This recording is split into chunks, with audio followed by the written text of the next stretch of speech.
আহা, মানুষের জীবন দেখেন কত নিষ্ঠুর একটা জীবন। উনি সেই সকাল থেকেই এই সেলুনটার সামনে বসা, তারপর শুয়ে রয়েছে দীর্ঘ সময়। মানুষের জীবন দেখেন কত কষ্টের। বেশ কয়েকবার চেষ্টা করছিলাম আমি আর এই যে আরমান কথা বলার জন্য, উনি কথা টথা বলে না।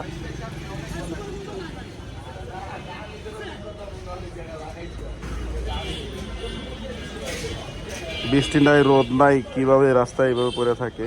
তবে কথাটা তার সাথে একটু কথা বললাম, বুঝতে পারছি সে অতটা মানসিক ভারসাম্যহীন হয় নাই। হ্যাঁ, তো হয়তো ফ্যামিলি কোনো কারণে সে বাসা থেকে বের হয়ে গেছে আর এরকম যাযাবর জীবনযাপন সে কাটাইতেছে। এমনিতে সব কিছুই বলতে পারে, নাম টাম বলতে পারে, গ্রামের নামও বলছে তার কুড়িগ্রাম, এতটুকুই বলছে। আর নাম বলছে জমিলা। হ্যাঁ, এই যে এখন ঘুমাচ্ছে।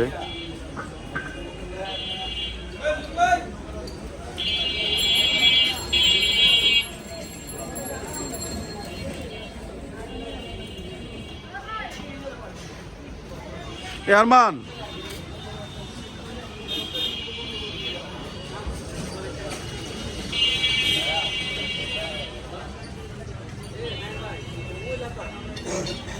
হ্যাঁ ওনার নাম টাম তো বলতে পারে, সবই কিছু বলতে পারে। হ্যাঁ, সকাল থেকে তো এই জায়গায় বসা।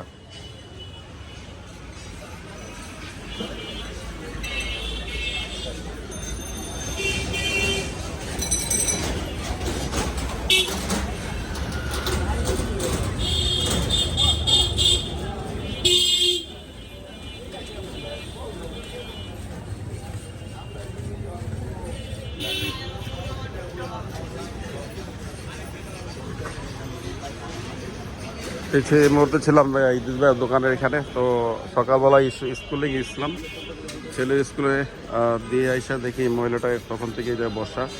তারপর এইখানে বসছিল কিছুক্ষণ আগে, চার দোকানদার তাকে সরাই দিচ্ছে। তারপর এইখানেই বসে রয়েছিল, বসতে বসতে ঘুমাই গেছে।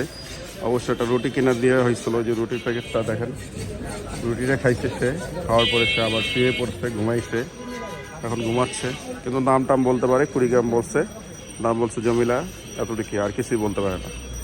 যদি ভিডিওর মাধ্যমে কেউ ওনাকে চিনে থাকেন তাহলে যোগাযোগ করতে পারেন, বাড্ডা হোসেন মার্কেটে পিছনে উনি আসছে, আপনারা এসে উদ্ধার করতে পারেন তাকে। আর যদি হয়, যদি কোনো কেয়ারিটি যদি দেখে থাকেন বা বৃদ্ধাশ্রম যদি দেখে থাকেন, তাও যদি ওনাকে নিতে চান তাহলে অবশ্যই আপনারা তাকে নিতে পারেন, উদ্ধার করতে পারেন এই বাড্ডা হোসেন মার্কেট এলাকা থেকে।